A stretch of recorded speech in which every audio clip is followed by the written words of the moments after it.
Vector aleatorio.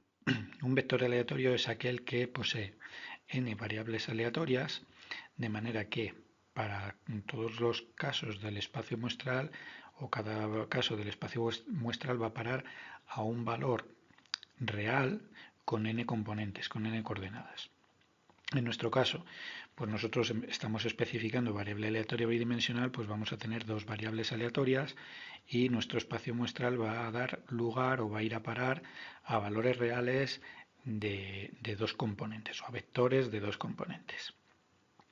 Así, si tenemos un conjunto A contenido en R2, la probabilidad de ese conjunto va a ser la probabilidad de todos aquellos elementos del espacio muestral tales que X del elemento del espacio muestral y del elemento muestral pertenecen a A, ¿vale? Es decir, se tienen que dar estos dos de aquí, este y este. Y la función de distribución, bueno, no tiene mucho sentido verla en variable aleatoria bidimensional. En unidimensional sí, tenía una gráfica, pero aquí se hace un poquito más complicado verla porque hay que hacerla en 3 dimensiones. Pero bueno, aquí tenemos la definición. La función de distribución va a estar formada por aquellas probabilidades de los elementos pertenecientes al espacio muestral de manera que x de omega sea menor o igual que cierto valor x y la y de omega menor o igual que cierto valor y. Esto lo vamos a ver más y mejor en problemas, aunque bueno, en concreto la función de distribución, lo que digo, en algún problema puede que lo veamos, pero no lo vamos a ver. Vectores aleatorios discretos. Bueno, pues vamos a hacer la misma distinción que hicimos en variable aleatoria unidimensional.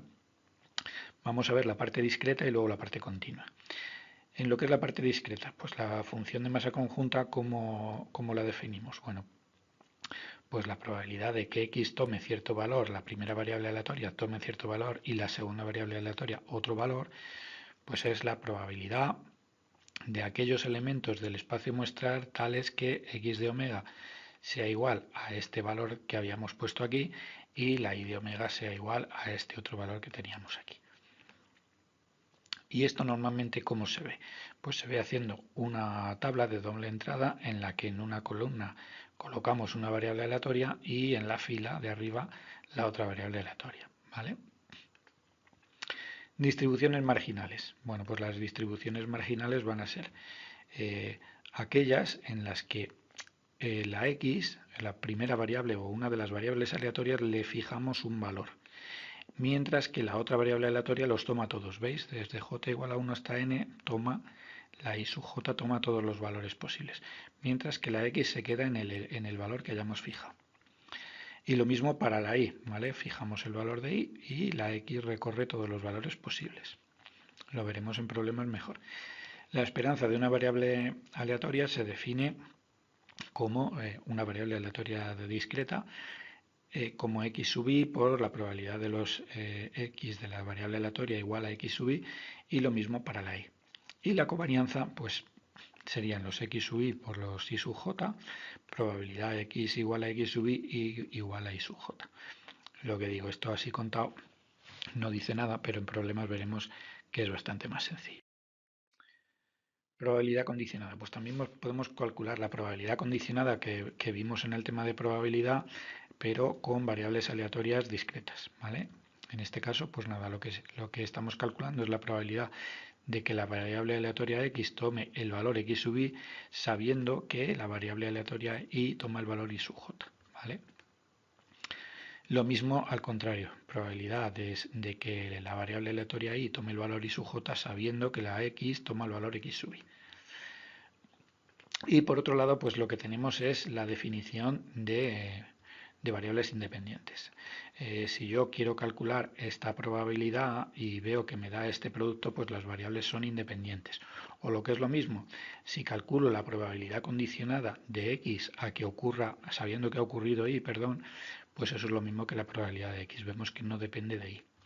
Y por tanto, en esos casos, ¿qué ocurre? Pues que la covarianza de las dos variables aleatorias es cero. Es decir, prácticamente no hay relación. Vamos, si es cero no hay relación ninguna y por tanto decimos que son independientes. Vamos ahora con la variable aleatoria continua o los vectores aleatorios continuos. La función de densidad, pues ahora es una función que va de R2 a R y que tiene dos características. Por un lado, esta función siempre es positiva para todo valor de R2, del recinto que me den o del que yo esté calculando. Y por otro lado, pues la integral doble, en este caso sobre x y sobre y, de esta función, es decir, el volumen encerrado por esta función tiene que ser 1. Funciones marginales. Bueno, pues las funciones marginales pues tenemos de nuevo lo que hacíamos con la variable aleatoria discreta. ¿Veis? Ahora la x se marca cierto valor, integramos y la y en cambio recorre todos los valores posibles. Lo contrario ocurre si calculamos la distribución marginal de y.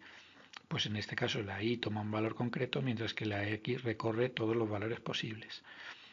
La esperanza, pues nada, como al igual que se hizo en discreta, lo único que pasa es que en discreta teníamos aquí un sumatorio y ahora tenemos una integral. Lo mismo para la y lo mismo para la covarianza. ¿Vale? Tener en cuenta que en discreta siempre aparecen sumatorios, símbolo de sumatorio, mientras que en continua nos van a aparecer integrales. Y también se puede calcular la probabilidad condicionada de esta manera. ¿Vale? La probabilidad de que ocurra x sabiendo que ha ocurrido y, bueno, pues la calculamos así. Y lo mismo para la de y respecto de x y lo mismo que dijimos en discreta lo decimos ahora en continua. Dos variables son independientes, si esta f de x y se puede calcular como f de x por f de y, o lo que es lo mismo, que la probabilidad condicionada, es decir, de que ocurra x sabiendo que ha ocurrido y, solamente consiste en calcular la de x porque no depende de y. En esos casos, pues si las variables no son independientes, entonces la covarianza es cero.